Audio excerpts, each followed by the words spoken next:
akhir. Oleh karena itu, bagi ikhwan dan akhwati yang membawa anak-anak mungkin bisa ditenangkan ya, agar bisa berkonsentrasi lebih, karena tentu saja yang namanya fikih itu maknanya adalah memahami, dan untuk memahami butuh ketenangan ya. Untuk memahami butuh ketenangan, tafaqquh, antum butuh konsentrasi dan butuh ketenangan, dan insyaallah antum akan tahu mengapa kita butuh tenang, karena beberapa kalimat dari para fuqaha butuh konsentrasi untuk memahaminya. Baik, kita tidak akan terlalu lama. Mungkin yang sudah punya kitabnya bisa membuka kitabnya di Kitabus Shalah. Yang belum punya cukup dengan mencatat ya. Atau nanti pengen beli kitabnya juga boleh, tapi kita nggak menyediakan karena nanti dikira promosi ya. Kita nggak jualan kitab ini, tapi antum bisa cari di internet banyak ya. Antum cari di internet banyak, bisa hubungi yang sudah pernah beli. Baik, barakallahu fiikum jami'an.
Assalamualaikum.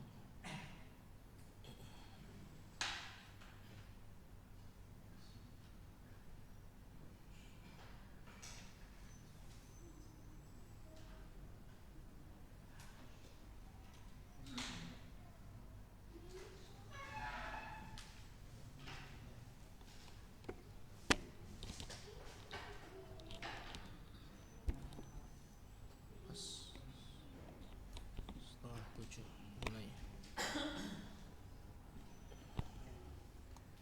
Cek, bismillah.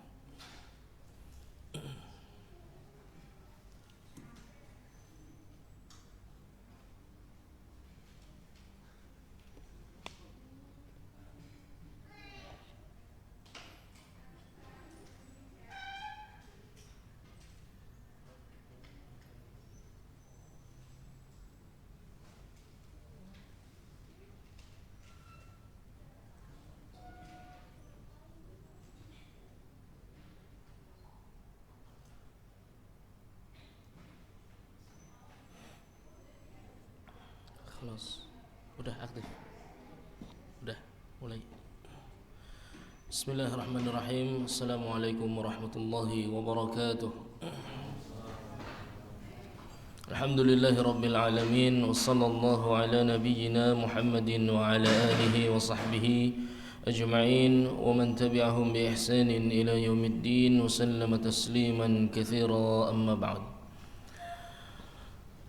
Segala puji bagi Allah Tabaraka wa Ta'ala yang dengan limpahan nikmat, taufik dan hidayahnya, walhamdulillah pada malam hari ini kita bisa masih berkumpul dalam majlis ilmu untuk memperdalam pemahaman kita terhadap syariat Allah Tabaraka wa Ta'ala, khususnya berkaitan dengan fikih untuk mengerti mana yang halal, mana yang haram, mana yang diperintahkan dan yang mana yang dilarang sesuai dengan dalil-dalil yang syar'i dari kitabullah, dari sunnah Rasulullah sallallahu alaihi wasallam, dari ijma'nya para sahabat dan dari qiyas dan dari berbagai macam dalil yang insyaallah akan kita sebutkan nanti. Semoga salawat dan salam selalu tercurahkan untuk baginda Nabi Muhammad sallallahu alaihi wasallam dan kepada seluruh keluarganya dan kepada seluruh sahabatnya dan yang mengikuti mereka di atas sunnah hingga hari akhir nanti. Sambil menunggu teman-teman yang masih dalam perjalanan, untuk yang sudah hadir lebih dulu maka akan mendapatkan keutamaan murajaah. Kita akan mengulang sedikit materi yang lalu berkaitan dengan lafaz-lafaz yang ditulis oleh penulis, dan kita akan bertanya sedikit tentang materi yang sudah pernah kita sampaikan di pertemuan yang lalu. Baik. Pertanyaan pertama, kapan terjadi Isra dan Mi'raj? Kapan terjadi Isra dan Mi'raj? Kapan terjadinya? Yang bisa menjawab silahkan angkat tangan. Kapan terjadinya Isra Mi'raj? Tafadhal. Setelah hijrah atau sebelum hijrah? Sebelum hijrah, kira-kira 5 tahun sebelum hijrahnya Nabi sallallahu alaihi wasallam. Itu juga yang tertulis di beberapa kitab Hanabilah seperti Kasyaful Qina' dan juga Syarah Al-Muntaha. Tajibu al-khamsu fi kulli yawmin wa lailah. Coba bisa lihat tulisan penulisnya di sana. Tajibu al-khamsu fi kulli yawmin wa lailah ala kulli muslimin mukallafin. Kalimah ala kulli muslimin mukallafin tanda bahwa hukum salat 5 waktu itu fard ain atau fard kifayah? Fardhu ain ya. Ala kulli muslim tandanya adalah fard ain, fardul ain. Adapun salat berjamaah dilakukannya secara berjamaah oleh laki-laki, para ulama tentu memiliki beberapa fatwa. Insyaallah kita akan masuk nanti di bab salat berjamaah. Mukallaf maksudnya adalah baligh dan aqil, baligh dan aqil. Di kalimat baligh kita nanti akan bicara tentang dan sudah kita sampaikan pertemuan yang lalu, yang tidak memenuhi unsur baligh berarti salatnya anak yang apa? Masih kecil ya. Nanti akan disampaikan, kita ulangi lagi tentang salat anak yang masih kecil. Wa aqil itu tentang akal, sahnya salat ketika seseorang memiliki akal. Apa batas akal di sana maksudnya adalah kita sudah sampaikan kemarin, batas minimal akal di sana maksudnya apa? Tamyiz, maksudnya adalah tamyiz. Berarti salatnya anak kecil bisa dianggap sah cuma satu kondisi, ketika dia sudah memiliki tamyiz. Anak kecil yang belum memiliki tamyiz salatnya tidak sah. Salatnya tidak sah. Tapi boleh untuk diajarkan salat. Ini ciri kita berbicara tentang sah atau tidaknya. Maksudnya apa? Supaya orang tua tidak terlalu kencang, tidak terlalu ketat dan tidak terlalu galak terhadap anak-anak yang usianya masih kecil, kemudian belum tamyiz, belum tamyiz. Tidak perlu terlalu emosi atau sampai marah ketika anaknya bermain-main dalam salat, karena pada asalnya ketika belum tamyiz salatnya tidak sah ya, salatnya tidak sah. Jadi untuk dari sisi tarbiyah saja bisa dilakukan. Adapun mengharuskan tepat gerakan-gerakannya, rukun-rukunnya, maka boleh, akan tapi jangan terlalu keras, Sedangkan syariat saja belum mewajibkannya, masa kita sebagai manusia mewajibkannya? Tentu tidak tepat dan tidak hikmah. Tayyib il haidan wa nufasa fala tajibu alaihima. Adapun wanita yang haid, berkaitan dengan akal juga nanti kita bicara atau sudah pernah kita sampaikan. Ketika unsur akal tidak terpenuhi, maka kita akan bicara tentang orang yang tidur, orang yang pingsan, orang yang mabuk, dan orang yang gila. Jadi 3 orang ini tidur, pingsan, mabuk dan gila ini berkaitan dengan mukallaf yang lafadznya akil, baligh akil. Di sana ada baligh akil ya. Baligh ini berkaitan dengan saghir, salatnya anak kecil, berarti sebaliknya ya, lawan katanya baligh itu sebelum baligh, yaitu maksudnya adalah saghir. Akil berarti lawannya ghairu akil. Kita bicara tentang 4 orang tadi, yaitu orang tidur, orang pingsan, orang mabuk dan orang gila. Keempatnya memiliki hukum yang sama untuk 3 pertama kecuali yang gila. Yang gila hukumnya berbeda sedikit. Adapun yang 3, orang yang tidur, orang yang pingsan dan orang yang mabuk, maka tidak kehilangan status diwajibkan salat. Kalau kita hanya berpegang kepada sebuah hadis tanpa merujuk ke pemahaman para ulama, akan menjadi masalah.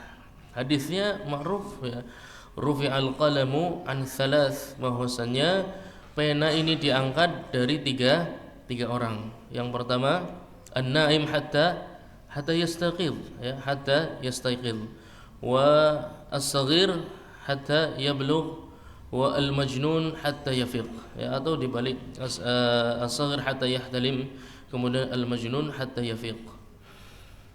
3 orang yang diangkat darinya hukum syariat. Yang pertama orang yang tidur sampai terbangun. Kemudian ada orang yang gila sampai kembali kesadarannya. Kemudian orang yang masih kecil sampai yahtalim, sampai usia balik. Kalau dipahami seenak kita, maka kita akan katakan berarti orang tidur itu statusnya sama seperti anak kecil dan sama seperti orang gila, karena berada di satu hadis. Berada di satu hadis, yaitu diangkatnya taklif, diangkatnya pena, diangkatnya syariat dari mereka berdua. Anak kecil wajib salat tidak sebelum balik? Wajib tidak. Orang gila sebelum sadar wajib salat tidak?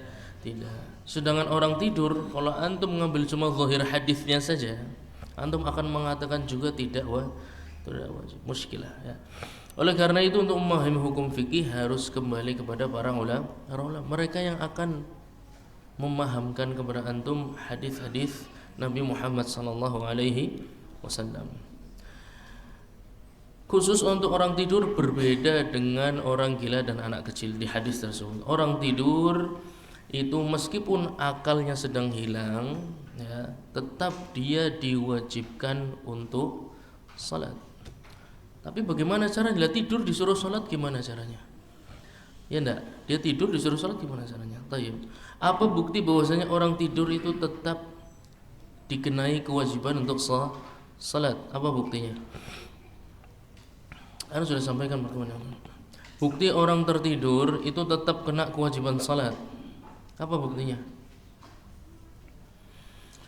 Buktinya apa? Buktinya apa? Ketika bangun wajib mengqadha. Qadha itu dalil bahwa hukum tersebut pada asalnya melekat pada diri seseorang tersebut dengan status wajib. Kalau tidak wajib, tidak mungkin diperintahkan untuk mengqadha. Nabi sallallahu alaihi wasallam bersabda, "Man nasiya an salatin falyusalliha idza dzakaraha." Kalau ada seseorang lupa menunaikan ibadah salat sampai waktu salat berikutnya, kemudian dia ingat, maka segera ditunaikan. Wajib mengqadha. Salat di luar waktunya itu namanya qadha. Kalau ada kewajiban mengqadha, berarti hukum asalnya melekat pada orang itu, statusnya hukumnya apa? Wajib ya. Sekarang pertanyaannya berkaitan dengan orang kafir ya. Orang kafir wajib salat atau tidak? Tidak wajib. Tidak wajib, akan tetapi tetap diperintahkan ya. Dan perintah wajibnya bersyarat. Jadi orang kafir itu tidak wajib untuk salat, tapi diperintahkan. Dan wajibnya bersyarat ketika orang tersebut sudah masuk dalam agama Islam. Mengapa dikatakan tidak wajib? Buktinya apa? Ketika masuk Islam tidak mengqadha ya. Antum harus terbiasa seperti itu. Sebab akibat kalau begini hukumnya begitu, sebabnya apa, dalilnya apa, seperti itu. Baik. Wa yaqdi man zala aqluhu bi naumin aw igmain aw sukrin. Ya. Mu'allif berkata, dan mengqadha mereka yang hilang akalnya karena tidur, karena pingsan dan karena mabuk. Berarti wajibnya sholat tetap melekat pada mereka bertiga apa enggak? Tetap melekat pada mereka bertiga. Dalilnya mereka wajib apa? Mengqadha. Tau'an aw karhan aw nahwihi, atau yang semisal dengan orang mabuk, yaitu yang minum obat tidur, ya. Misal dari sakit, kemudian sejak maghrib dokter masuk memberikan obat tidur, dia tertidur sejak salat maghrib sampai masuk waktu subuh, berarti waktu isyanya hilang, Yang seperti ini wajib mengqadha sesegera mungkin, dan itu bukti bahwasanya salat isya tersebut hukumnya wajib meskipun sakit, meskipun tidak mampu. Salat adalah ibadah yang melekat pada diri seseorang selama statusnya mukallaf, mukallaf, muslim, mukallaf, maka salat tidak bisa gugur atasnya. Mau kondisinya sakit, mau kondisinya pingsan, mau kondisinya seperti apapun, salat tetap wajib baginya. Meskipun qadha tidak harus dilakukan di waktunya karena uzur misalnya. Hadisnya sudah kita sampaikan tentang sahabat Ammar radhiyallahu anhu yang pingsan 3 hari, kemudian mengqadha salat 3 hari tersebut dalam satu waktu, menandakan bahwasanya mengqadha salat yang lebih dari satu itu dilakukan sesegera mungkin. Nanti insyaallah sampai babnya. Wa yaqdi man syariba muharrama hatta min jununin tara muttasilan bihi taqlidan alaihi. Adapun orang yang minum minuman keras atau mengkonsumsi narkoba sampai mabuk, kemudian berlanjut dengan kegilaan, ya. Setelah dia mabuk dilanjut dengan kegilaan, kemudian beberapa tahun kemudian sadar, ya. Pertanyaannya, pas dia sedang mabuk ini tetap kena kewajiban salat enggak? Tetap kena kewajiban salat. Adapun pas dia gila setelah mabuk, ini kena kewajiban salat apa enggak? Gila tidak kena kewajiban salat. Tapi kasus ini khusus kata para ulama. Kenapa? Seseorang yang gila tidak kena kewajiban salat itu rukhsah dari syariat Islam, dan rukhsah tidak diberikan kepada pelaku maksiat. Maka ketika dia nanti suatu hari kalau ternyata sadar, wajib mengqadha salat di zaman gilanya tersebut, ya. Wajib mengqadha salat di zaman gilanya. Adapun di zaman dia mabuk tentu saja wajib diganti. Wala tasihhu salatu min majnun wa ghairi mumayyiz, ya.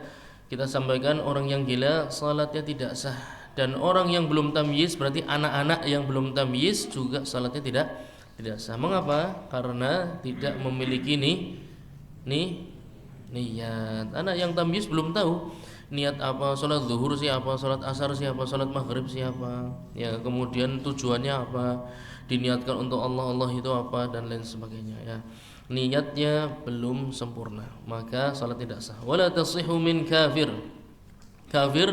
dia balik, dia aqil, tapi bukan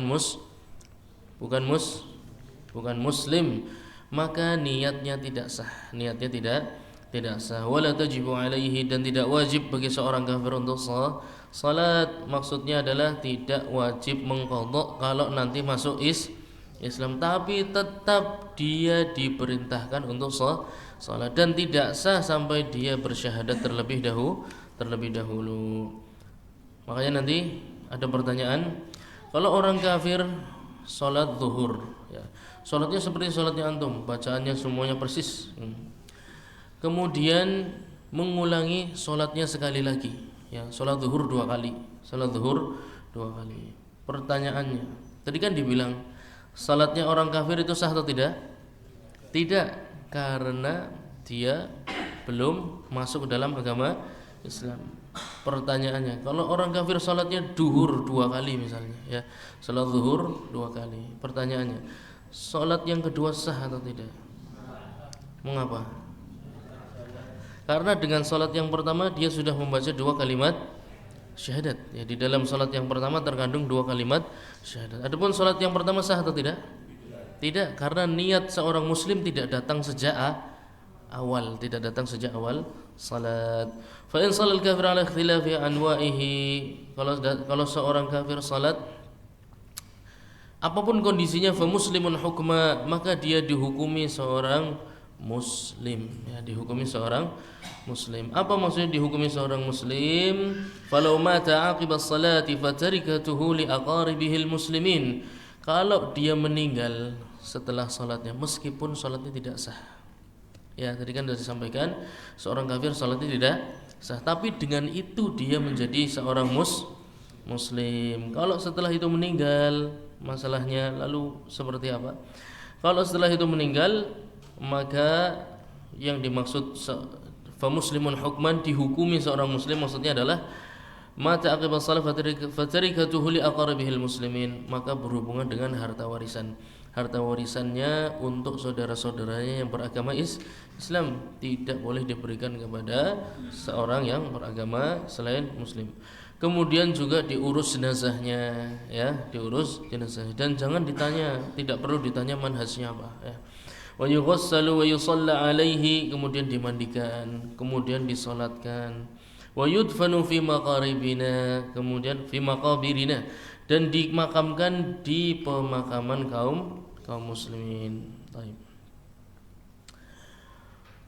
Wa in arada al-baqa' 'ala al-kufri, kalau dia sudah salat kemudian ditanya, kamu sudah Islam, berarti kamu sudah Islam apa belum? Dia menjawab, enggak, saya salatnya cuma guyonan, ya. Lalu dihukumi seperti apa? Apakah dia dihukumi tetap kafir atau muslim?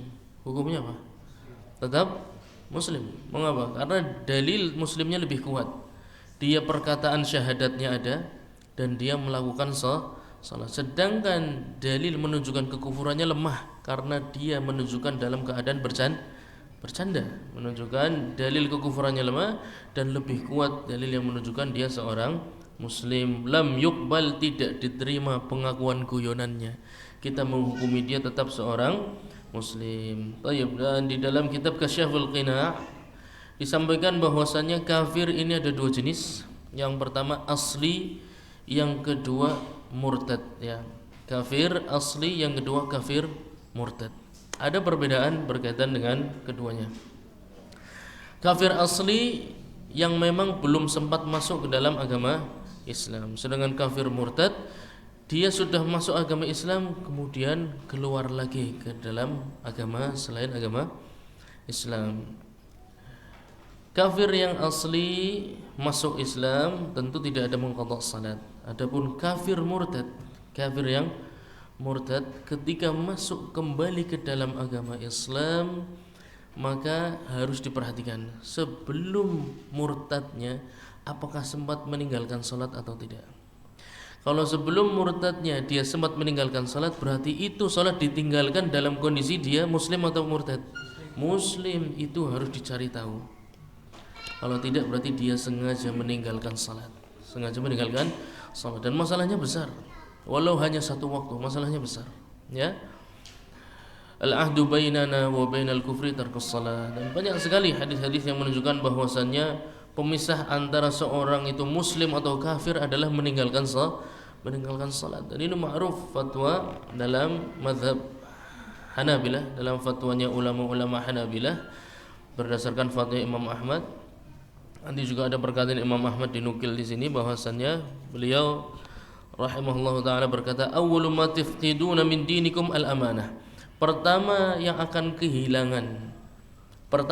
hilang dari agama kalian adalah amanah. Amanah adalah perkara pertama yang akan hilang dari agama kalian.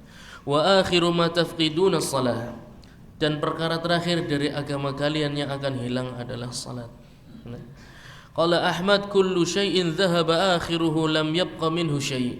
Perkara kalau sudah hilang akhirnya berarti sudah tidak tersisa sedikit pun. Maka orang kalau sudah meninggalkan salat sudah tidak masuk dalam agama Islam. Oleh karena itu harus berhati-hati, dan banyak sekali kita perhatikan kaum muslimin yang bermudah-mudahan dalam salat, dalam meninggalkan salat. Dan perbedaan juga untuk kafir yang murtad. Kafir yang murtad itu amalan saleh. Jadi ketika dia masih dalam agama Islam, dia salat, dia puasa, dia zakat, dia umroh, dia haji, ya, dan banyak amalan saleh dia lakukan. Kemudian murtad, ya. Kemudian masuk ke dalam agama Islam sekali lagi. Pertanyaannya, amalan dia sebelum murtad apakah perlu diulang atau tidak? Pertanyaannya, amalan dia sebelum murtad itu perlu diulang atau tidak? Karena Allah Subhanahu wa taala berfirman, "Wa laqad uhiya ilaika wa ilal ladzina min qablika la in asyrakta la yahbatanna 'amaluka wa la takunanna minal khasirin." Dan wahai Muhammad, telah kami wahyukan kepada engkau dan kepada sebelum kamu, la in asyrakta, kalau kamu berbuat kesyirikan, keluar dari agama Islam, la yahbatanna 'amaluk, pasti amalan-amalanmu batal semuanya. Wala takunanna minal khasirin, dan kamu akan menjadi orang yang serugi-ruginya. Ayat ini menunjukkan bahwasannya ini juga muskilah, ya. Kalau seseorang belajar berusaha mengambil hukum cuma pegangan satu ayat, satu hadis, ini muskilah, musibah, ya.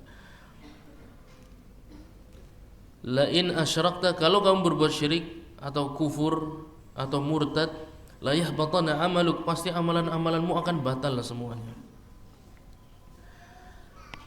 Lalu Allah Subhanahu wa taala juga berfirman, "Wa may yartadid minkum an dinihi fayamut wa huwa kafir faulaika habitat a'maluhum fid dunya wal akhirah wa ulaika ashabun nari hum fiha khalidun." Barang siapa yartadid dari kalimat riddah, wa may yartadid minkum an dinihi, barang siapa yang murtad dari agamanya, fayamut wa huwa kafir, kemudian mati dalam keadaan kafir tersebut, faulaika habitat a'maluhum fid dunya wal akhirah, mereka batal seluruh amalannya dunia dan akhirat. Dua ayat tadi perbedaannya di mana? Ayat yang pertama, walaqad uhiya ilaika wa ilal ladzina min qablika la in asyrakta la yahbatanna 'amaluka wa la takunanna minal khasirin. Kalau kamu berbuat kesyirikan, maka batal seluruh amalanmu, ya, dan kamu akan menjadi orang yang serugi-ruginya. Ayat yang kedua, wa may yartadid minkum an dinihi fayamut wa huwa kafir faulaika habitat a'maluhum fid dunya wal akhirah. Barang siapa yang murtad dari agamanya kemudian mati dalam keadaan kafir, maka batal seluruh amalannya. Pertanyaannya, seseorang muslim kemudian murtad, kemudian muslim sekali lagi.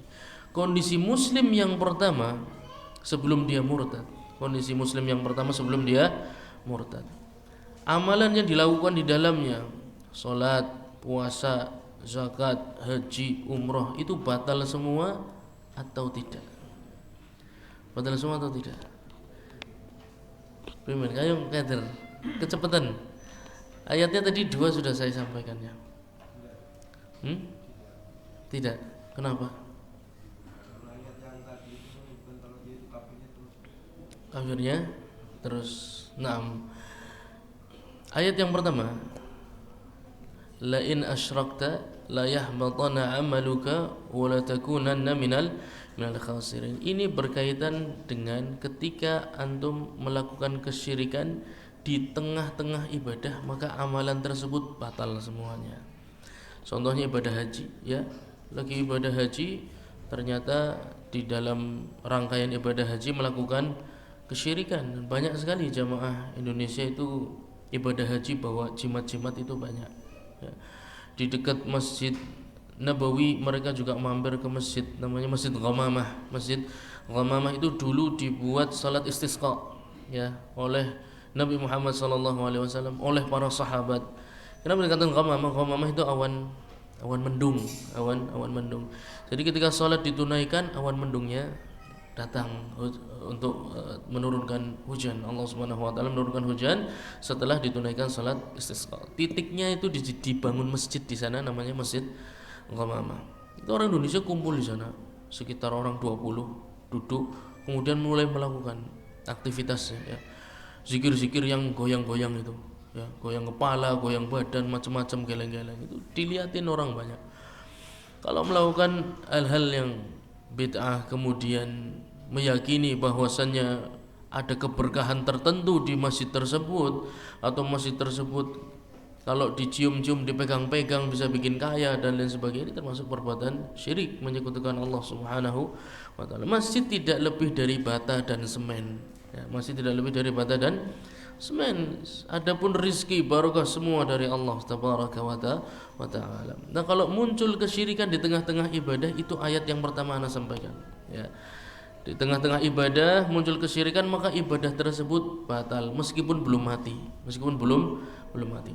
Adapun untuk membatalkan suatu amalan yang pernah dilakukan yang tadinya sah, maka dia harus meninggal dalam keadaan kafir. Kalau dia kembali masuk agama Islam sekali lagi, maka amalan yang dulu tidak perlu diulang lagi. Salat yang sudah pernah sah tetap sah, puasa yang sudah pernah sah tetap sah, zakatnya, kemudian hajinya, umrah tetap sah selama dia mau kembali dalam agama Islam. Adapun dia meninggal dalam keadaan kufur, maka semua ibadah yang dilakukan sebelum murtad semuanya menjadi batal.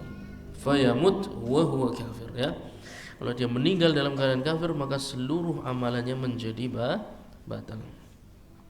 Baik. Kemudian masuk ke anak-anak. Tadi kita sampaikan berkaitan dengan akil dan baligh. Yang tidak baligh namanya anak-anak sebelum baligh. Kapan mulai diperintah untuk salat? Wa yu'maru biha saghirun lis-sab'.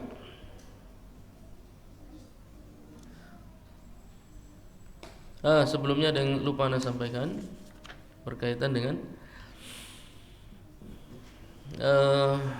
wa tajibu al-khamsu fi kulli yaumin wa lailah. Salat 5 waktu itu wajib di setiap hari, fardu ain bagi setiap muslim mukallaf.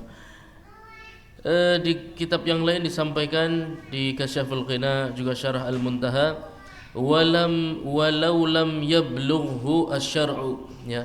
Meskipun orang tersebut belum mendengar tentang wajibnya salat. Misalnya seseorang yang masuk Islam di daerah peperangan. Daerah peperangan enggak ada taklim kayak gini, enggak ada. Ya. Dan enggak ada orang yang sempat ngajari, itu enggak ada. Namanya juga daerah peperangan, ya.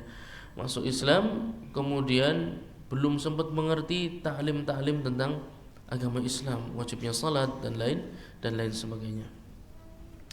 Atau dia tinggal di pedalaman. Saya pernah dulu menyampaikan, ya, di hutan mana contohnya dulu, ada contohnya di hutan Amazon, ya. Ada pendakwah masuk ke sana, kemudian ketemu sebuah kampung, masuklah ke dalam agama Islam, agama tauhid, menunggalkan Allah, lepas dari kesyirikan, lepas dari menyembah hewan-hewan, lepas dari menyembah pohon-pohon. Kita menyembah zat yang tunggal, yang maha tinggi, yang maha kuasa. Masuk dalam agama Islam, setelah itu pendakwah tersebut mati, ya, tiba-tiba besoknya mati. Belum sempat dengar tentang wajibnya salat, belum sempat dengar tentang wajibnya puasa Ramadan dan lain sebagainya. Kemudian 10 tahun kemudian ada pendakwah kedua datang, ya, dan cerita, kami sudah Islam Pak Ustadz, akan tapi kami tidak tahu harus ngapain aja. Oh, Islam itu wajib salat, wajib zakat, wajib puasa Ramadan, kemudian wajib haji kalau sudah mampu, ya. Kamu berarti sudah agama Islam sejak 10 tahun yang lalu? Iya, sejak 10 tahun yang lalu. Pertanyaannya, sejak 10 tahun yang lalu belum menunaikan ibadah yang namanya sholat 5 waktu. Ketika 10 tahun kemudian ketemu pendakwah yang kedua, dia baru tahu bahwasanya wajib sholat 5 waktu. Pertanyaannya, apakah wajib mengqadha 10 tahun tersebut atau tidak? Antum bisa jawab, harusnya bisa jawab dari penjelasan yang sudah pernah saya sampaikan tadi. Berarti dia wajib mengqadha salat 5 waktu atau tidak? Hah? Tidak wajib. Wajib. Yang tidak wajib ada? Enggak ada. Baik, yang wajib kenapa? Wajib mengqadha kenapa? Coba yang depan. Syaratnya sudah terpenuhi, ya, karena syaratnya sudah terpenuhi. Dia seorang muslim, dia seorang mukallaf. Adapun tidak dengarnya, tidak sampainya dakwah kepadanya, itu menggugurkan dosa tapi tidak menggugurkan kewajiban. Mithlun naim, persis seperti orang yang tidur. Orang yang tidur melewatkan waktu salat, Selama dia tidak menyengaja maka tidak berdosa, tapi wajib mengqadha sama. Jadi misal juga orang yang selama 10 tahun tidak pernah sholat misalnya ya, orang muslim bertahun-tahun 5-10 tahun tidak pernah sholat, kemudian hijrah, kemudian bertaubat, kemudian pengen ngerti sholatnya itu wajib diqadha atau tidak kira-kira? Kalau dia hijrah, kembali, taubat, sholat selama 10 tahun yang lalu zaman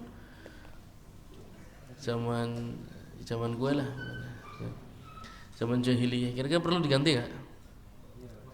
Perlu diganti ya. Berdasarkan fatwa Imam Ahmad dan fatwa ulama-ulama Hanabilah wajib untuk diganti. Beberapa ulama menyelisih pendapat tersebut, kan tapi kita tidak akan sibuk dengan khilafiyah. Baik, wa yu'maru biha shaghirun lis-sabab. Dan anak kecil kita sampaikan tadi salatnya tidak sah. Anak kecil itu salatnya tidak sah kecuali dia sudah punya satu syarat, namanya apa? Tamyiz ya. Tamyiz kata para ulama tidak bisa ditentukan dengan usia. Tidak bisa ditentukan dengan usia. Ada anak yang 5 tahun sudah tamyiz, ada anak yang 6 tahun sudah tamyiz, ada anak yang umumnya 7 tahun sudah tamyiz. Nah, sekarang syarat masuk SD itu berapa? 7 tahun, ya enggak? Itu belajar dari kitab ditulis mungkin 1000 tahun yang lalu, ya enggak? Tamyiz ini sudah perkara yang ditulis oleh para ulama fikih sejak ribuan tahun, 1000 tahun lebih tentang perkara tamyiz, dan kita baru memahami atau baru menerapkan bahwasanya usia 7 tahun itu sudah siap untuk belajar. Sebenarnya para ulama Islam sudah mengerti itu semua sebelum dibangun sekolah-sekolah, sebelum ada Kementerian Pendidikan ya, sebelum ada Dinas Pendidikan. Para ulama Islam sudah lebih maju dibandingkan mereka semua. Oleh karena itu umat Islam kalau ingin maju, kembalilah kepada kitab-kitab para ulama salaf. Di sana ada kemajuan, di sana banyak ilmu, di sana banyak petunjuk untuk kembali mengembalikan umat Islam kepada zaman kejayaannya. Tayyib. Adapun di usia 7 tahun pada umumnya sudah tamyiz, sudah tamyiz. Apa itu tamyiz? Tamyiz itu yafhamul khitab wa yaruddul jawab. Ya, kata para ulama di dalam kitab Kasyaful Qina juga disampaikan, tamyiz itu anak sudah paham pembicaraan. Jadi orang tua sudah tidak perlu ngomong pakai penjelasan yang panjang lebar, dibolak-balik bahasanya, tidak perlu. Ngomong seperti biasa, sebagaimana ngomong dengan orang dewasa. Dia sudah paham apa yang disampaikan oleh kedua orang tuanya, dan bisa menjawab sebuah atau pertanyaan-pertanyaan dari kedua orang tuanya. Tamyiz ini dari kata mayyaza yumayyizu tamyizan, yaitu memilah dan memilih, menyeleksi. Kalau anak sudah punya kemampuan menyeleksi ya, orang tua sedang sedih, orang tua sedang bahagia, orang tua sedang marah, orang tua sedang sibuk, orang tua sedang apa, dia paham ya. Lapar itu seperti apa, orang tua sedang beli makanan, orang tua sedang ini, orang tua sedang itu. Dia sudah paham berbagai macam kondisi di lingkungannya, bisa membedakan perkara. Oh, wajib itu begini, oh ini harus, oh ini enggak boleh, ini boleh, ini membuat orang tua senang, ini membuat orang tua marah, dan lain sebagainya. Itu menunjukkan anak sudah tamyiz, paham berbagai macam situasi di lingkungannya. Kemudian yafhamul khitab, dia paham ketika diajak bicara ini sedang ngobrolin apa orang tua itu. Wa yaruddul jawab, ketika ditanya dia bisa memberikan jawaban, bisa menjelaskan. Kenapa kok tadi piringnya dipecah? Iya, tadi saya marah soalnya misalnya ada adik dan lain sebagainya, atau kakak, tadi kakak godain saya. Ini sudah bisa menjelaskan ya. Ditanya dia sudah menjelaskan sebuah kejadian. Ini berarti sudah punya tamyiz. Anak-anak seperti ini umumnya di usia 4-5 tahun sudah muncul ya, meskipun belum sempurna. Di usia 5 sudah meningkat, 6 sudah meningkat, di 7 umumnya sudah memiliki tamyiz secara baik. Oleh karena itu zaman sekarang dikatakan 7 tahun usia yang tepat untuk belajar. Padahal ulama Islam sudah 1000 tahun yang lalu, sejak zaman Nabi Muhammad SAW, usia 7 tahun sudah menjadi patokan sejak zaman dulu untuk belajar, untuk menyerap ilmu. Yalzamu waliyuhu an ya'muruhu bis salah li tamami 7 sinin. Dan ketika usia 7 tahun, ini udah balik atau belum 7 tahun? Belum balik ya. Dia tidak wajib salat, yang wajib orang tuanya ya. Orang tuanya wajib untuk memerintahkan dia salat. Sedangkan sebelum 7 tahun bagaimana? Apa enggak boleh diajarin sholat? Sekarang PAUD sudah diajarin sholat, ya enggak? Kemudian TKA, TKP sudah diajarin sholat. Lalu bagaimana bedanya dengan yang 7 tahun ke atas dan 7 tahun ke bawah? Bagaimana sikap orang tua? Kalau antum dengar perkataan wajib bagi orang tua memerintahkan anaknya ketika sampai di usia 7 tahun, apa yang antum pahami untuk usia di bawah 7 tahun? Berarti di bawah usia 7 tahun sebaiknya anak itu bukan diperintah tapi diajak. Kemudian dibikin menarik salat ya, kasih hadiah. Kemudian dipakaikan pakaian untuk salat yang memakaikan orang tuanya dengan wajah yang bahagia, senang, mengajak bermain ya. Itu tandanya antum harus paham di bawah 7 tahun usahakan uslub untuk mengajarkan salat itu bukan uslub perintah. Bukan modelnya perintah, tapi modelnya adalah mengajak. Modelnya mengajak. Adapun di usia 7 tahun dia sudah paham mana perintah, mana larangan. Oleh karena itu sudah bisa diperintah. Yang wajib, yang kena kewajiban itu adalah orang tuanya. Adapun anaknya 7 tahun belum wajib salat, ya dah, belum balik. Tapi orang tuanya yang wajib ketika sampai 7 tahun. Kalau wajib salat berarti wajib juga untuk mengajarkan apa? Orang tuanya wajib nyuruh dia untuk salat. Kalau sudah diwajibkan untuk memerintahkan salat berarti wajib juga untuk memerintahkan apa? Juga mengajarkan salat. Selain itu mengajarkan apa lagi? Tentu sholat ada syarat-syaratnya, ya enggak? Berarti orang tuanya harus mengajarkan tata cara sholat dan syarat-syarat sholat. Syarat-syarat sholat harus betul madhabnya kemana, arah kiblatnya, taharah. Orang tua harus betul taharahnya, jangan cuma cipak ya. Hidungnya cuma dicipak-cipak sama air atau kepalanya juga, ya. Harus jelas mengajarkan kepada anaknya, insya Allah berkesan ya, insya Allah anak itu berkesan. Jangan ngandelin sekolahan, betul di sekolah diajarkan, tapi di rumah juga orang tua harus mengambil peran tersebut, karena yang wajib pada asalnya adalah kedua orang tua. Wat taharah, wajib ngajar. Kalau cuma merintah sholat, wong tuane be salate acak-acakan, ya ini bermasalah. Berarti harus orang tuanya terlebih dahulu. Sholatnya bagus, bacaannya bagus ya, sah untuk sholat, kemudian ngajarkan kepada anaknya yang ideal begitu, yang ideal seperti itu. Adapun kondisi yang tidak ideal, maka wajib orang tua untuk membayar seseorang untuk mengajarkan sholat kepada anaknya ya, kalau punya rezeki yang banyak, alhamdulillah. Kalau sudah tidak punya rezeki yang banyak, ya paling tidak jadi orang tua yang soleh, paling tidak jadi orang tua yang soleh. Sudah rezekinya seret, tidak soleh pula, ini muskilah ya. Sudah tidak bisa cari uang, tidak bisa ngajarin sholat, tidak bisa mengajarin Quran, terus bisanya apa ya, paling tidak yang dasar. Kalau memang mengeluh dengan biaya pendidikan, sekolah mahal, ini sekolah begini, bayar ini mahal, bayar ini mahal. Tapi pendidikan pada asalnya wajiban orang tua. Kalau memang sekolah mahal, didik sendiri di rumah. Lo ndak mampu juga lah, terus gimana dong solusinya? Harus fair ya.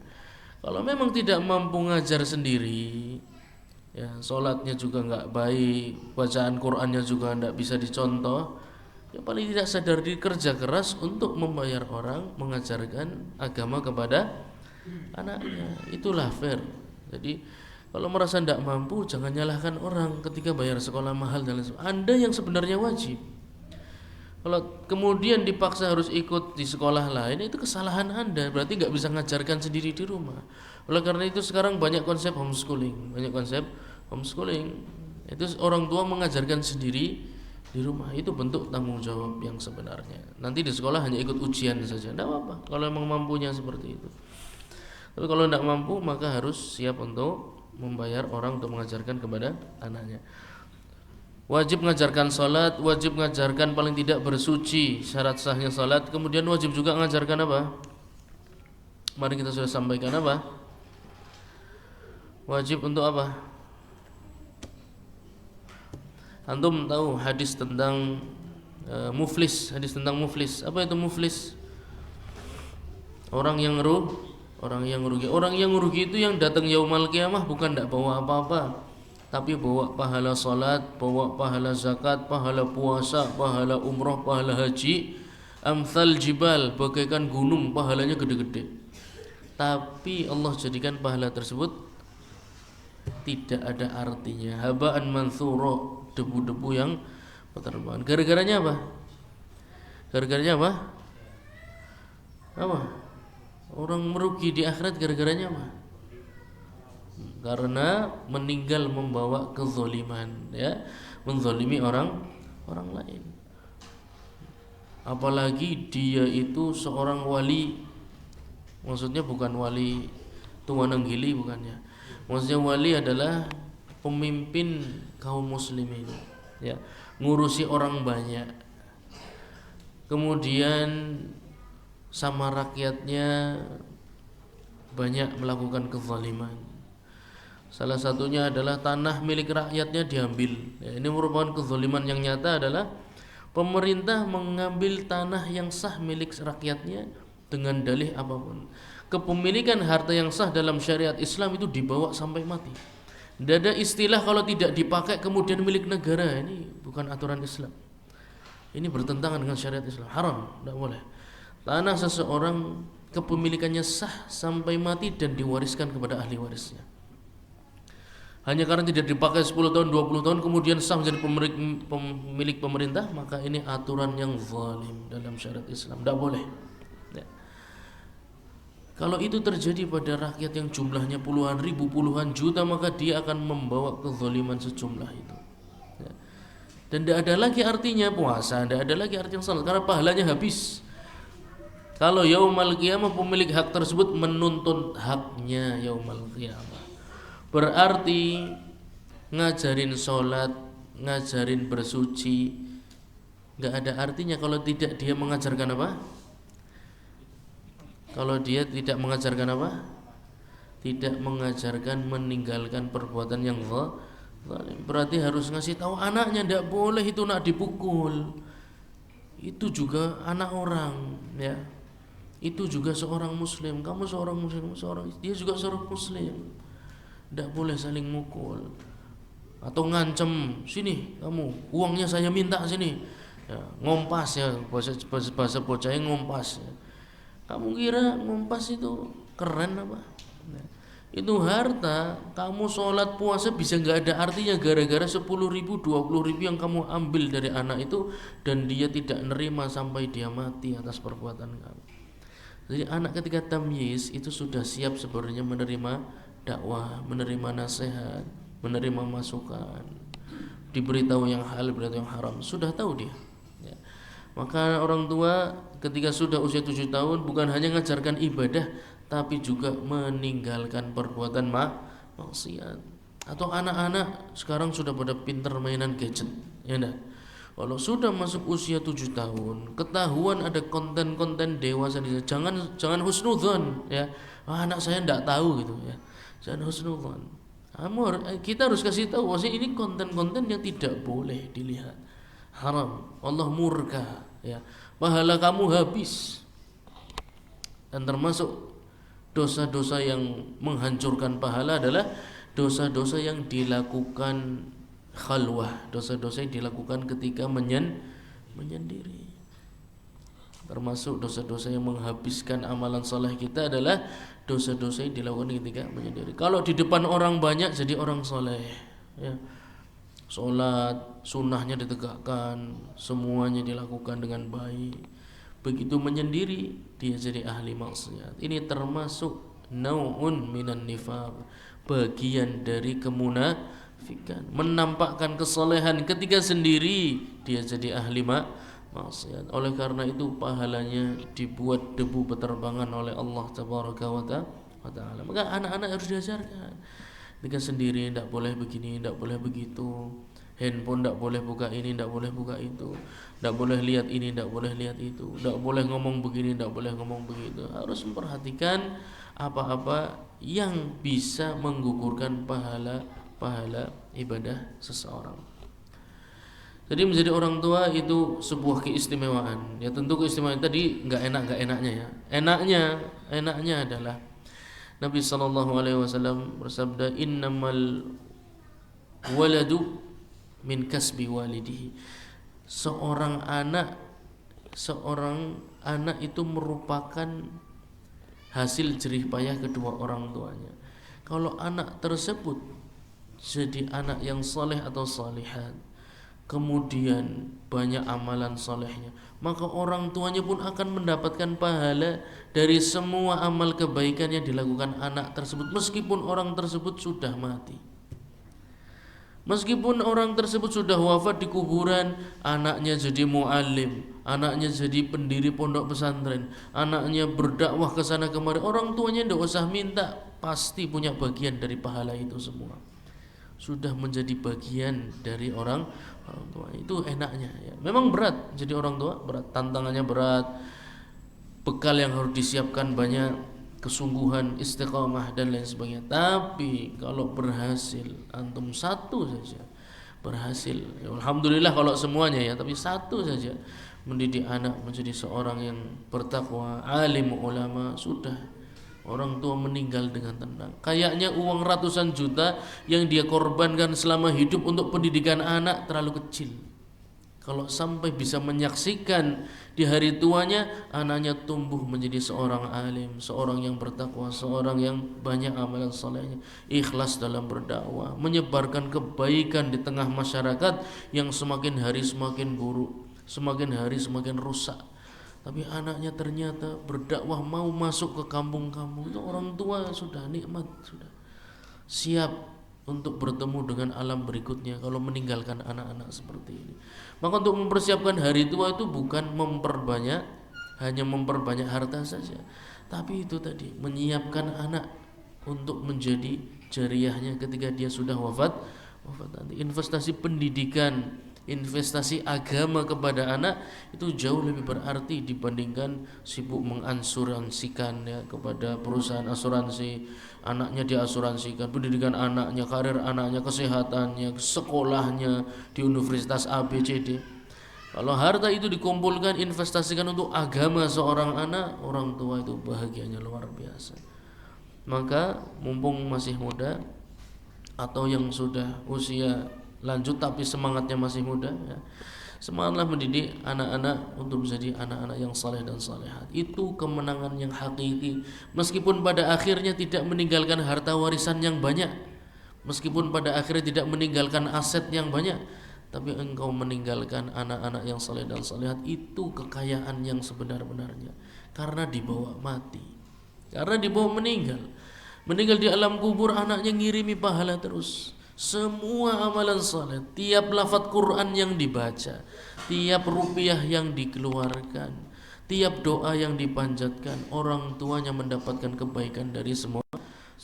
Maka semangatlah menyekolahkan anaknya di sekolah-sekolah yang mengajarkan agama, meskipun berbiaya yang cukup mahal, tapi insya Allah pengorbanan itu tidak akan sia-sia. In balagha fi asna'iha. Kemudian kalau anak tersebut menjadi balik di tengah salat, salat zuhur ya, salat zuhur usia 14 tahun 364 hari. Berarti setahun berapa sih? Setahun berapa? 365. Pokoknya usia 15 tahun itu akan dia capai jam 1 siang ya. Jam 1 kurang 5 dia mendirikan sholat zuhur. Berarti di tengah-tengah sholat dia menjadi balik. Dia balik di tengah-tengah sholat. Sholat zuhurnya harus diulang atau tidak? Sholat zuhurnya harus diulang atau tidak? Tadi ada yang bilang tidak, ada yang bilang ulang. Coba yang ulang angkat tangan coba. 1, 2, 3, 4. Yang bilang tidak perlu diulang 3, tidak ada ya, mungkin rujuk dari pendapatnya ya. Tapi kalau dari sekian yang hadir yang angkat cuma 4 berarti yang lain mungkin tidak ya, cuma tidak berani ngomong ya, tidak jumhur ya. Jadi sebagian kecil ulama mengatakan, sebagian ulama mengatakan sholatnya perlu diulang. Adapun jumhur mengatakan tidak, karena diamnya seorang alim itu penting ya. Seorang alim kalau perlu ngomong, kalau tidak perlu ngomong, ya kan. Jadi ketika antum diam, saya anggap berkebalikan pendapatnya dari yang mengatakan perlu diulang. Baik. Kenapa perlu diulang? Kenapa? Yang mengatakan perlu diulang mau apa?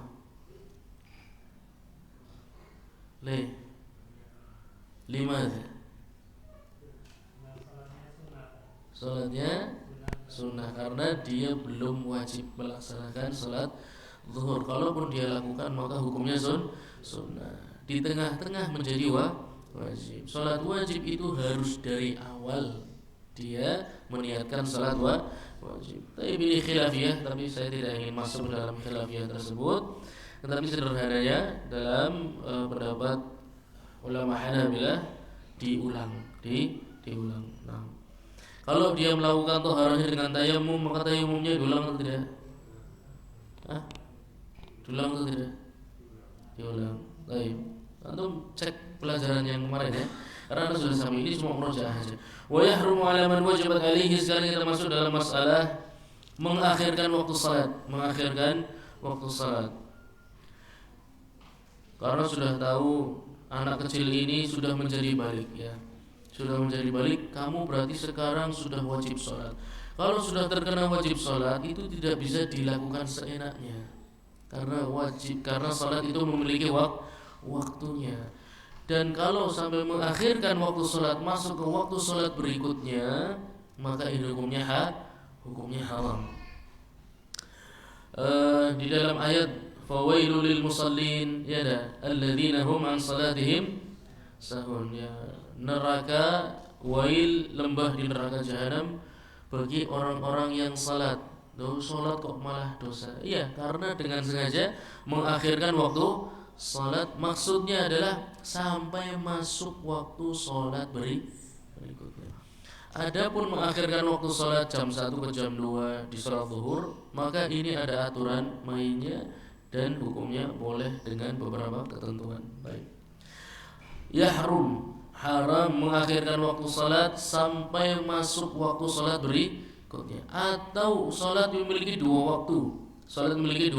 waktu, yaitu waktu ikhtiar dan waktu darurah. Contohnya salat apa? Salat asar. Salat asar itu dimulai dari bayangan semisal dengan bendanya dan berakhir ketika bayangan itu 2 kali dari ukuran bendanya. Ya, antum taruh kayu atau apa, kalau bayangan menunjukkan sama tingginya dengan benda tersebut, panjang bayangan dan benda tersebut sama, berarti sudah masuk waktu salat asar. Kapan berakhirnya? Ketika panjang bayangannya 2 kali lipat dari panjang benda tersebut, dan itu kalau terjadi belum masuk waktu maghrib. Berarti salat asar memiliki 2 waktu. Waktu ikhtiar itu sejak dimulai zilu syai'in mithlahu, bayangan suatu benda sama dengan bendanya, dan berakhir bayangan suatu benda 2 kali dari bendanya. Itu masih ada spare waktu sampai masuk tenggelamnya matahari. Waktu yang pertama itu namanya waktu ikhtiar. Kalau antum tinggalkan dengan sengaja sampai masuk waktu yang kedua, yaitu ketika bayangan 2 kali lipat dari bendanya sampai terbenamnya matahari, dengan sengaja diakhirkan sampai ke waktu tersebut tanpa ada uzur, maka hukumnya haram. Itu sama dengan meninggalkan salat atau mengakhirkan waktu salat sampai masuk waktu salat berikutnya. Waktu darurah di salat asar tadi mulai dari bayangan 2 kali lipat dari bendanya sampai matahari tenggelam, itu hanya orang-orang yang memiliki uzur. Misalnya ketiduran, baru bangun jam segitu, maka segera salat, jangan nunggu maghrib, segera salat. Atau karena beberapa hal baru bisa salat jam segitu. Adapun dengan sengaja mengakhirkan, maka hukumnya haram, dan itu masuk dalam ayat yang tadi, fawailul lil musallin, masuk dalam ayat yang tadi. illa linawil jam'i, tapi boleh seseorang mengakhirkan salatnya sampai masuk waktu salat berikutnya, itu boleh untuk beberapa orang saja. Yang pertama yaitu orang yang niat menjamak salat kalau dibolehkan. Jadi salat zuhur, kalau salat zuhur kok baik jam 5, boleh enggak? Boleh, dengan kondisi tertentu. Dia orang yang dibolehkan untuk menjamak salat. Siapa yang dibolehkan untuk menjamak salat? Nanti ada babnya tersendiri insyaallah. Atau yang kedua adalah limushtaghilin bisyartiha alladhi yuhassiluhu qariba. Yang kedua, orang yang sudah dekat dengan pemenuhan syarat sahnya salat tapi tidak bisa dia dapatkan sampai waktunya lewat. Misalnya asar sekarang jam 3 kurang ya. Jam 3 kurang. Tayyib. Dia berada di bandara ini, sampai mau masuk waktu asar dia baru ingat belum salat zuhur. Kemudian antri di kamar mandi atau antri di tempat wudhu di bandara. Kebetulan habis turun para musafirin ya di bandara tersebut.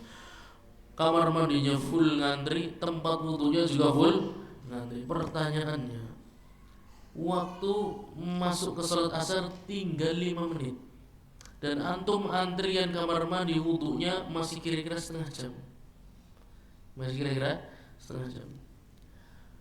Antum salat di waktu, memaksakan salat di waktunya padahal tidak punya taharah ya, antum harus bersuci. Atau antum nunggu antrian wudhu tapi sholatnya berarti sholat zuhurnya masuk di waktu asar. Antum pilih yang mana? Pilih yang kedua. Ada yang pilih yang pertama enggak? Enggak ada. Yang kedua semua. Berarti sholat zuhurnya sengaja di waktu asar. Ini masalah. Pasti muncul pertanyaan, kenapa tidak tayamum? Ya enggak? Kenapa tidak tayamum? Kenapa? Karena dalam mazhab Hanabilah, fatwa Imam Ahmad tidak bisa. Anda tayamum ada air di depan Anda dan mungkin digunakan, tidak mungkin dilakukan tayamum. Mungkin digunakan cuma karena antrian saja, pada asalnya mungkin digunakan ada airnya. Mungkin cuma karena antrian saja, itu tidak tergolong orang yang tidak mampu menggunakan air ya. Jadi ketika mungkin memenuhi syarat meskipun mengakhirkan, sama juga misalnya dicontohkan di sini adalah orang yang memiliki pakaian yang bolong yang tidak sah untuk salat. Kemudian dia datang ke tukang jahit untuk menjahitkan bajunya yang nambal, tapi waktu sholat tinggal 5 menit ya. Kira-kira dia akan sholat di waktunya dengan pakaian yang bolong tadi, atau nunggu jahitnya selesai tapi masuk di waktu sholat asar? Kira-kira yang mana? Harus nunggu waktu jahitnya selesai. Mengapa? Karena syaratnya di depan mata. Saya sholat pakaian bolong karena nggak bisa, cuma perlu nunggu sebentar karena sedang dijahitkan. Tapi resikonya masuk ke waktu sholat berikutnya. Itulah yang namanya mushtaghil bisyartiha. Ya, itu orang yang sibuk dengan memenuhi syarat sahnya salat. Boleh untuk mengakhirkan, akan tetapi kondisinya tidak sengaja, bukan disengaja, tidak sengaja. Sudah mepet waktu mau habis, giliran mau sholat ada begini, tidak usah panik ya, tidak usah panik. Apalagi di bandara seperti itu, atau antum di mana toilet umum, waktunya sudah mepet, tidak punya kesucian untuk sholat, mau toharoh, antrinya penuh, waktu sholat sudah mau habis. Tidak perlu panik, tidak perlu bingung ya, santai saja, ikuti antrian, maka sholat lakukan dengan cara qadha. Sholatnya dilakukan dengan cara qadha di waktu yang berikutnya. Wa man lazimatu as-salah at-ta'khir fil waqt. Barang siapa yang kena kewajiban salat, maka kalau tadi mengakhirkan waktu salat sampai masuk waktu salat berikutnya, sekarang mengakhirkan waktu salat tapi masih dalam waktu salat yang dibolehkan. Tadi salat zuhur jam 1 diakhirkan sampai jam 2 misalnya. Boleh dilakukan dengan satu syarat. Yaitu ma'al azmi alaihi. Dilakukan dengan syarat dia berazam akan melakukannya di jam berapa. Pada asalnya ketika ini permasalahan masalah usuliyah, masalah usul fikih. ketika azan salat zuhur, ya jam sekarang salat zuhur jam 12 kurang seperempat, 12 kurang 20, baik 12 kurang 20.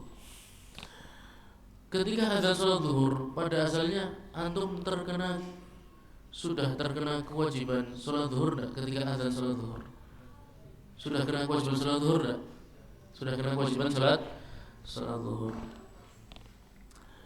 Kata ulama ahlul kalam Mu'tazilah mengatakan tidak. Kamu belum wajib salat zuhur. Kamu wajibnya salat zuhur itu jam asalnya jam berapa? Setengah 3 ya? 3 kurang seperempat. Sekarang jam segitu ya, 3 kurang seperempat. Kamu itu kena wajib salat zuhur itu jam 3 kurang 20. Jam 3 kurang 20. Karena saat itu kamu sudah tidak mungkin memundurkan waktu salat. Jadi ini masalah dibangun di atas masalah usuliyah. Adapun 4 mazhab sepakat bahwasanya kita wajib salat zuhur sejak awal waktu. Namanya wajib muwassah.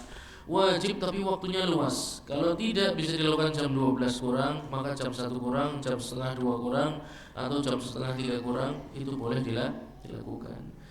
Kalau jam 1 boleh dilakukan, berarti jam 12 hukumnya bukan wajib dong. Ya enggak? Fulan bin fulan sholat jam 1 siang, sholat zuhur jam 1 siang. Kalau antum katakan itu boleh, berarti jam 12 tadi antum belum wajib sholat zuhur. Betul enggak? Benar boleh. Kalau di awal wajib berarti enggak boleh sholat jam 1, enggak boleh. Sholat zuhur jam 1, jam 2 enggak boleh. Karena sudah kena kewajiban jam berapa? Jam 12 kurang 20. Di sini yang namanya wajib muwassah, antum harus paham logika itu dulu. Kalau awal dikatakan wajib, berarti haram antum sholat zuhur jam 1. Haram, tidak boleh. Kalau haram berarti tidak sah. Padahal kenyataannya sholat zuhur jam 1, jam 2 sah atau tidak? Sah. Antum ngerti sahnya, tapi antum gak ngerti proses kenapa dikatakan sah. Ya kan? Nah, prosesnya adalah ini yang akan kita pelajari. Namanya wajib muwassah. Wajib tapi waktunya luas. Dia wajib sejak awal masuk waktu salat jam 12 kurang 20 wajib. Kita tidak mengatakan boleh salat jam 1, jam 2 seenaknya, enggak. Mazhab sepakat bahwasanya dia boleh mengakhirkan waktu salat dengan syarat. Pada asalnya tidak boleh. Kenapa? Berdasarkan logika tadi. Kalau antum mengatakan jam 12 wajib, pada asalnya tidak boleh salat jam 1, itu harus antum iyakan dulu. Kenapa kok boleh? Dengan satu syarat. Syaratnya azmu alaihi. Syaratnya antum bertekad kuat, berazam kuat akan melakukan sholat di jam tertentu. Kalau antum menunda sholat dari 12.20 ke waktu yang pan sholat jam 2, engkau wis delengko. Ini haram, tidak bisa. Itu tidak bisa dilakukan. Kalau antum melakukan itu namanya meninggalkan yang wajib dengan sengaja, haram, masuk ke dalam ayat fawailul lil musallin. Hati-hati ya. Pada asalnya wajib tidak boleh ditinggalkan dengan sengaja. Mengakhirkan waktu dengan sengaja tidak boleh, kecuali satu syarat ya.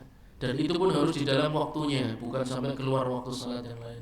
Syaratnya antum harus bertekad kuat mau jam berapa dilakukan. Jam 12.20 enggak wis jam 12 Pak, enggak apa-apa ya. Dengan syarat terpenuhi syarat wajib jamaahnya. Nanti kita akan masuk tentang hukum salat berjamaah dalam mazhab Imam Ahmad. Hukum salat berjamaah wajib. Tapi dilakukan di masjid hukumnya sunnah. Itu dia ya. Mazhab Imam Ahmad salat berjamaah wajib. Kalau dilakukan di masjid hukumnya sunnah.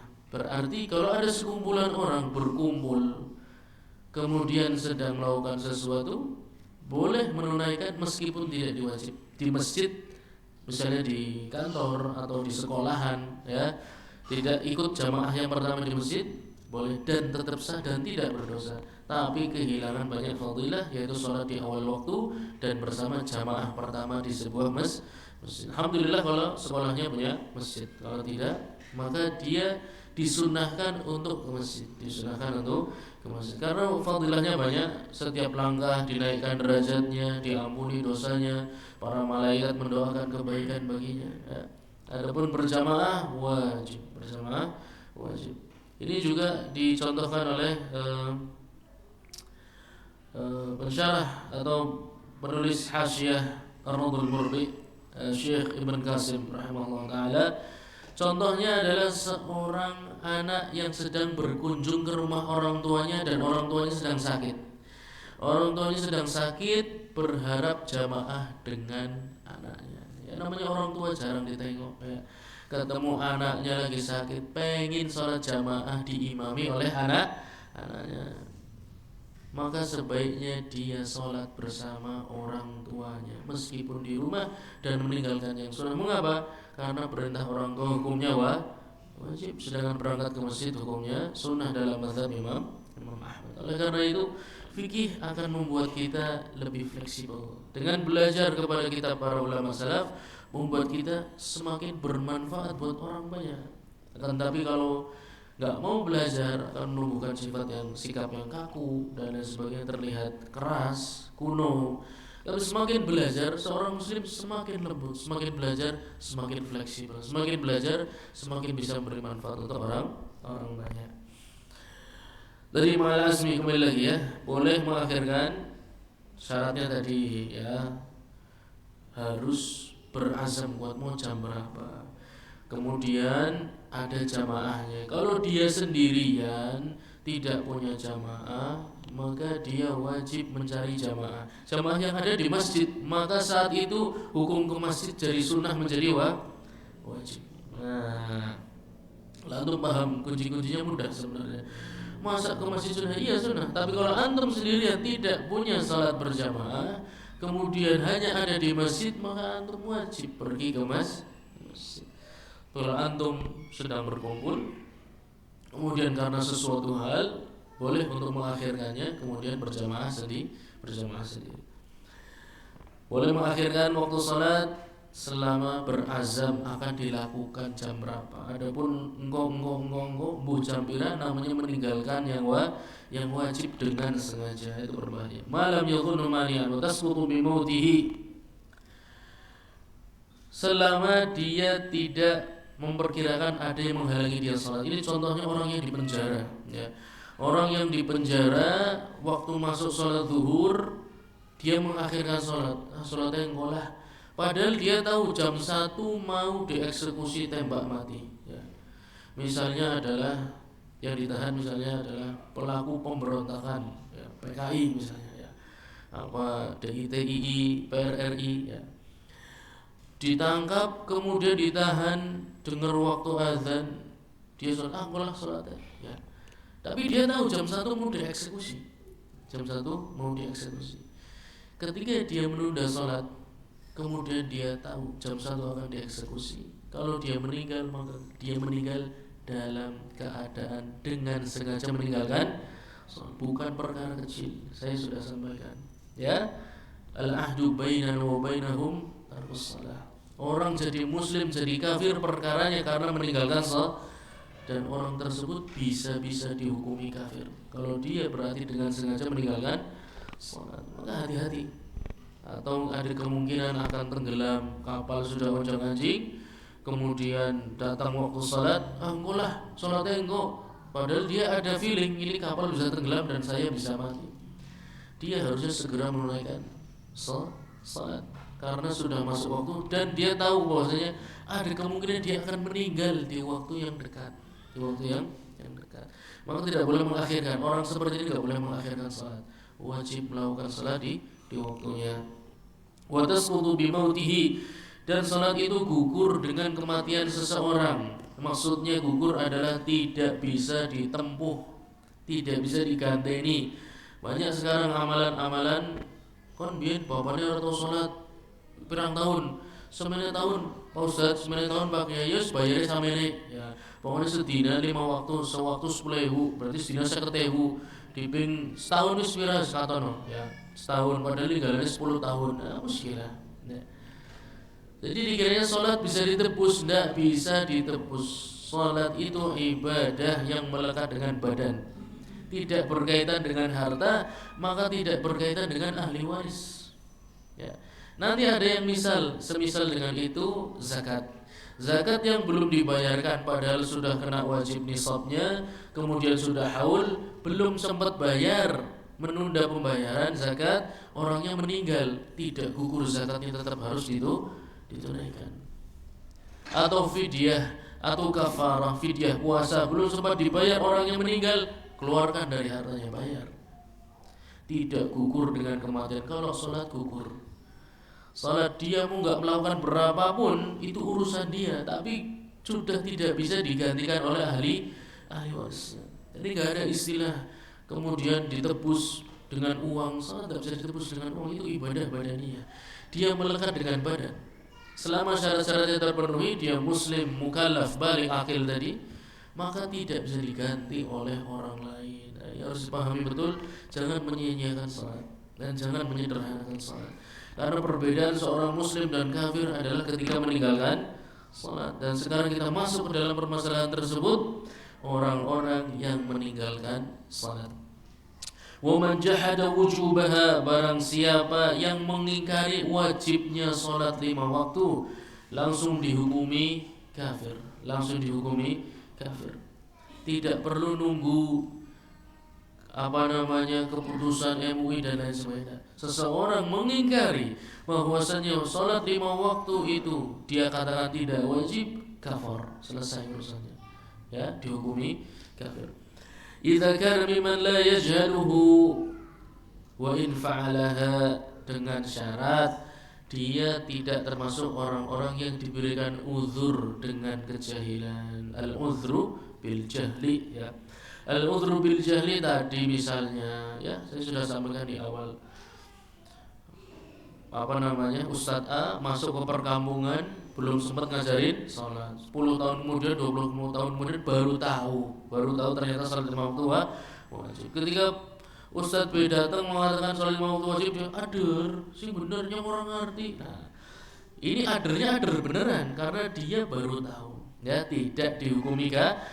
Tapi kalau sudah dikasih tahu dia tetap orang jadinya orang wajib, dihukumi kafir. Apa sih pentingnya dihukumi kafir? Penting sekali, berkaitan dengan dimandikan atau tidak, disolatkan atau tidak, dikubur di kuburannya kaum muslimin atau tidak, itu dia masalahnya, ya. Kemudian saling mewarisi atau tidak, ya, karena perbedaan agama memutuskan hak waris. Wa in fa'alaha, kalau dia mengingkari wajibnya salat 5 waktu, meskipun dia salat tetap saja dihukumi kafir. Meskipun dia salat tapi dia mengingkari hukum salatnya, tetap saja dihukumi kafir. Li'annahu mukadzibun lillahi wa rasulihi wa ijma'il ummah, karena dia sudah mendustakan Allah, Rasulnya, dan ijma'nya seluruh umat bahwasanya salat 5 waktu hukumnya wajib. Wa man azlamu mimman kadzaba 'ala Allah wa kadzdzaba bis-sidqi idh ja'ah alaysa fi jahannam mathwa lil kafirin. Kalau mendustakan syariat Allah yang ijma' hukumnya wajib, dia katakan tidak wajib, maka alaysa fi jahannam mathwa lil kafirin, jahanam itu tempatnya orang-orang yang kafir, karena sudah mengingkari ayat Allah dan hadis Nabi sallallahu alaihi wasallam dan ijma'nya seluruh umat. Wa in idda'al jahla ka hadits al-Islam urifa wujubaha wa lam yuhkam bi kufrihi li'annahu ma'dzur fa in asarra kafar. Ini tadi Anda sampaikan, kalau dia orang yang jahil maka harus diberitahu dulu dan tidak dihukumi kafir. Tapi kalau dia kemudian setelah diberitahu masih berpegang pada pendapatnya bahwasanya salat 5 waktu tidak wajib, dihukumi kafir. Wa kadza tarikuha tahawuna, ini yang banyak terjadi, dan juga dihukumi kafir. Nah, kadza ini dan juga dihukumi kafir, ya. Orang-orang yang meninggalkan sholat karena malas, ya. Orang-orang yang meninggalkan sholat karena malas atau meremehkan sholat. Enggak, dia tahu sholat itu wajib. Mas, sholat hukumnya apa sih? Wajib, Mas. Sampai sholat orang, bisa dia orang, ya orang lah. ngowis ya. Dia meninggalkan karena malas, sungkan, orang gelem sholat, dia tahu wajib, ditanya dia tahu itu wajib, dia tidak mengingkari. Dihukumi kafir. Kapan dihukumi kafir? Nah ini ada syaratnya. Wada'ahu imam, syaratnya dipanggil oleh imam kaum muslimin, au naibuhu, atau perwakilannya, li fi'liha, untuk menegakkannya. Fa asarra wa dhaqa waqtu tsaniyah anha, kemudian tetap orang gelem salat, wis diundang sama raja nih ya, kemudian disuruh salat tetap tidak mau sampai 2 kali waktu salat. Dipanggil jam 1 ya, salat moh yang merupakan salat, ditunggu sampai waktu salat asar. Kenapa? Untuk membuktikan dia meninggalkan salat, maka waktunya harus habis dulu ya, waktunya harus habis dulu. Lah masuk salat asar diberi kesempatan sampai waktu salat asar hampir habis dan tidak mungkin dilakukan salat, saat itu dihukumi kafir. Saat itu dihukumi kafir. Jadi orang yang meninggalkan salat secara tahawun, kasal, malas, meremehkan, tidak bisa langsung dihukumi kafir sampai terpenuhi beberapa syarat. Yang pertama, dipanggil oleh imam kaum muslimin atau penggantinya. Yang kedua, waktu sholat yang kedua sampai mau habis ya. Kalau itu dia tetap tidak mau meninggalkan, tidak mau melaksanakan sholat, dihukumi kafir. Lalu kalau dihukumi kafir, apa langsung dipateni begitu saja? Sebelum itu, fa in lam yud'a li fi'liha, kalau dia tidak dipanggil, lam yuhkam bi kufur. Ini yang banyak terjadi ya. Malas salat, meremehkan salat, tapi orang tundang-tundang ya. Imamnya orang undang-undang, imamnya orang urusan, imamnya sibuk ya, sibuk pencitraan dan cawe-cawe ya. Sehingga tidak memanggil orang-orang yang pan salat orang urusan ya. Tidak dipanggil, maka tidak bisa dihukumi kafir. Atau enggak bisa menghukumi sendiri, kayak wong ora salat kayak malas ya, sungkan ya, orang niat Islami, tidak bisa dihukumi kafir sampai dia dipanggil. Nah ini kebanyakan terjadi dalam negeri kita adalah kondisi yang ini. Karena apalagi imam kita tidak terlalu peduli dengan orang-orang kaum muslimin yang sholat tak terlalu peduli. Selama tidak ada pemanggilan ini, maka tidak bisa dihukumi kafir, tidak bisa dihukumi kafir.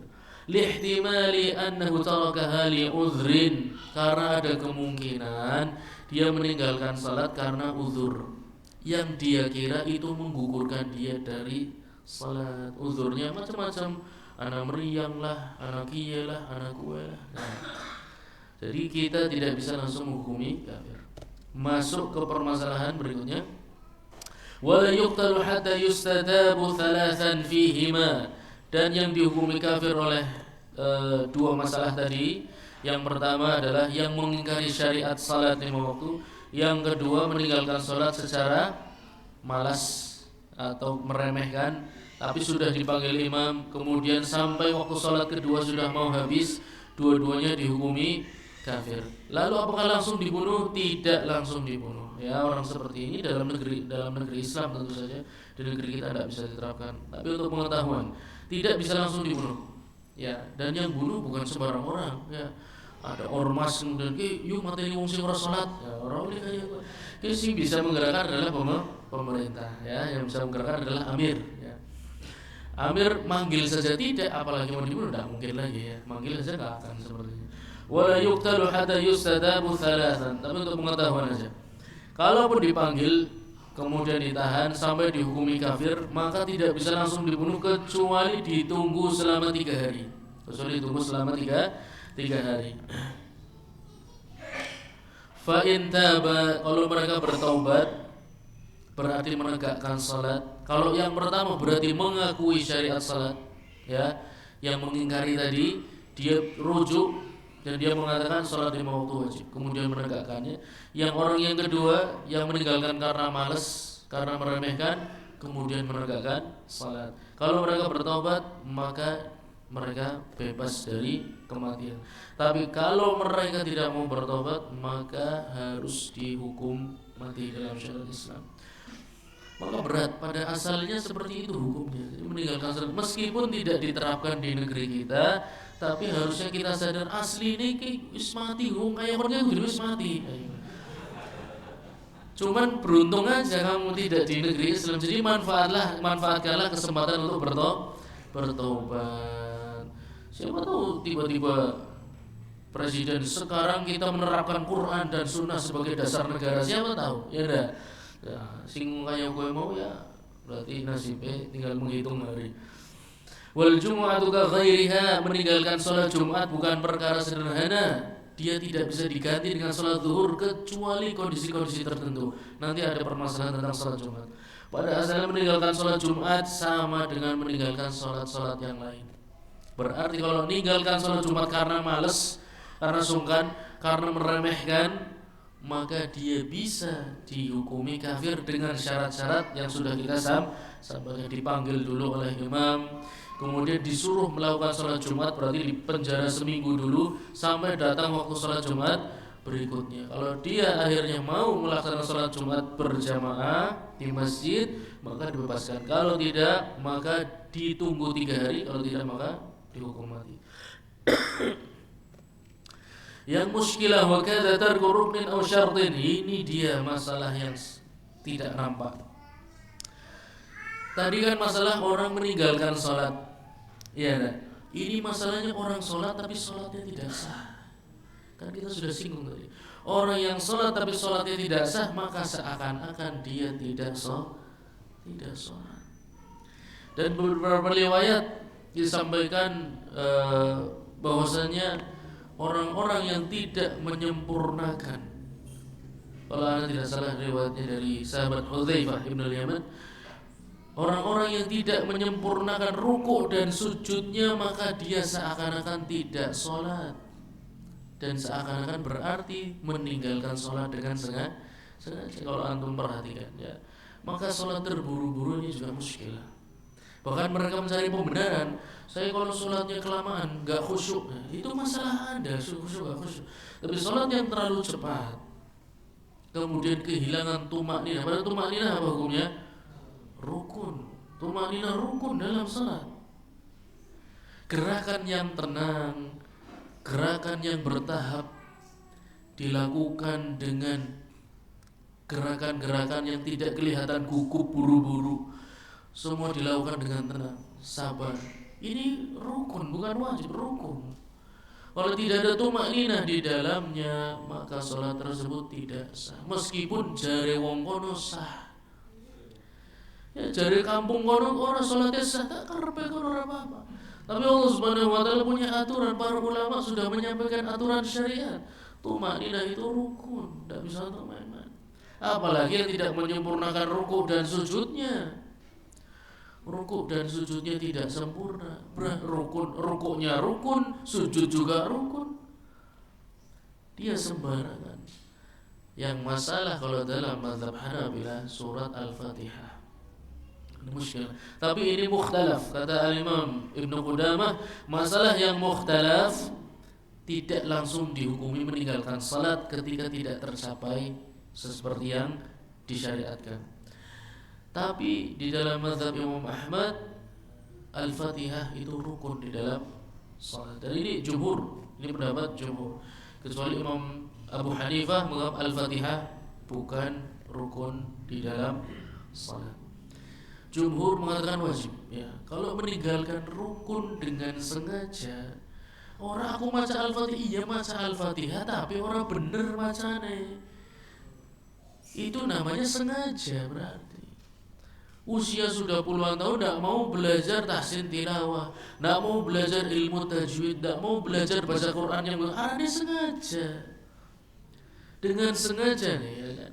Wa kadza tarku ruknin aw syartin, seperti itu pula hukum orang meninggalkan salat, orang yang meninggalkan rukun dan syarat salat dengan sengaja. Prosesnya tidak mungkin dia sengaja meninggalkan rukun, tidak mungkin. Tapi dia tidak sempurnakan rukunnya, dia tidak sempurnakan syaratnya. Taharah misalnya ya. Taharah yang bermain-main dengan taharah cuma sekedar yang penting kena air, itu muskilah ya. Apalagi yang taharahnya bajunya lengan panjang aja gak dilinding ya ada. Lagi bersuci bajunya lengan panjang, airnya cuma sampai segini. Ini saya gak cerita tentang seseorang ya, mungkin antum sudah paham. Nah, Terus akhirnya cuma sampai mana? Ini bermain-main dengan kalau terjadi dia tidak memenuhi rukunnya, wajib dalam taharahnya tidak sah, sholat tidak sah. Kalau itu dia sengaja, berarti sengaja meninggalkan sholat. Kalau sengaja meninggalkan sholat, antum sudah tahu hukumnya. Ya muskilah. Kalau dia meremehkan, malas, ya maka harus dipanggil dulu. Kalau tidak ada yang memanggil, maka tidak bisa dihukumi kafir oleh masyarakat meskipun ternyata sebetulnya dia bisa jadi kafir. Nah itulah, jadi jangan menyederhanakan permasalahan salat. Gerakan sujudnya, gerakan rukunya, bacaan Al-Fatihah di dalam semuanya harus baik, semuanya harus standar dengan petunjuk syariat. Wa yanbaghi al-isya'atu 'ala 'an tarikiha bi tarkiha hatta yusalliya. Dan dianjurkan untuk menyebarkan nama-nama orang yang meninggalkan sholat. Yang menyebarkan bukan antum, bukan yayasan antum, ya. Yang menyebarkan adalah pemerintah. Ya, bukan semua orang tiba-tiba dianjurkan untuk menyebarkan. Mari mau mengontrol sing ora salat jam kayak ora salat catet. Ya, tempel di masjid fulan ora tahu salat masjid. Ya. Enggak, itu yang mengeluarkan adalah pemerintah. Alhamdulillah antum pemerintahnya nggak terlalu peduli sama antum, ya. Jadi nama antum masih terjaga baik, ya nama antum masih terjaga dengan baik. Manfaatkanlah untuk bertaubat kepada Allah Subhanahu wa Ta'ala. Nama terjaga, leher juga masih nempel, alhamdulillah. Waliyambaghi salamu alaihi, ya namanya dipublish yang tidak salat. Kemudian dianjurkan untuk tidak mengucapkan salam dan dianjurkan untuk tidak mendatangi undangannya, ya. Ini kalau sudah keluar maklumat dari pemerintah. Wa yasiru musliman bis-shalah, dan dia akan kembali menjadi muslim ketika dia menegakkan salat meskipun sudah dihukumi kafir, bisa kembali muslim. Cukup dengan menegakkan salat seperti yang kita sebutkan di sebelumnya. Orang kafir menjadi muslim ketika menegakkan salat. Ini dia muncul masalahnya di sini, ya. Wala yakfuru bitarki ghairiha min zakat, dan tidak menjadi kafir kalau dia meninggalkan zakat, meninggalkan puasa, meninggalkan haji karena malas atau karena bakhil, ya. Berbeda dengan salat. Karena salat ini antum tidak butuh harta, enggak ada air, antum tinggal tayamum, ya. Baju antum pakai seadanya, yang penting memenuhi syarat salat. Kiblat antum tinggal madhep kiblat, tidak ada larangan. Syarat-syarat salat mudah, ya ada rukun-rukun yang tinggal belajar bagaimana salat yang benar, bagaimana salat yang sah. Alhamdulillah muqaddimah dalam kitab shalah sudah kita ambil, insyaallah kita masuk setelahnya babul adzan. Karena kita sudah singgung tadi, salat ketika wajib harus tahu ada banyak waktunya. Dan kalau sudah ada waktunya berarti kita harus tahu untuk mengetahui awal waktu salat untuk masyarakat secara umum, yaitu dengan mendengarkan adzan. Maka pertemuan berikutnya insyaallah berkaitan dengan adzan, iqamah, hukumnya, siapa yang sah untuk adzan dan adzan-adzan yang tidak sah, dan apakah salat tanpa adzan sah, apakah salat tanpa iqamah sah, dan lain sebagainya. Insyaallah lafaz-lafaz adzan juga beberapa yang perlu diperhatikan nanti. Allahu Akbar, Allahu Akbar, ya, apa boleh apa enggak, ya. Nambahin mad, mengurangi mad, menambahkan tasydid, mengurangi tasydid, itu efeknya sangat besar. Dan itu juga ada di surat Al-Fatihah, masalah yang mirip. Baik, waktunya sudah cukup malam. Insyaallah taala kita sambung di pertemuan yang akan datang. Kita tutup majelis kita. Subhanakallahumma wa bihamdika asyhadu an la ilaha illa anta astaghfiruka wa atubu ilaik. Wassalamualaikum warahmatullahi wabarakatuh.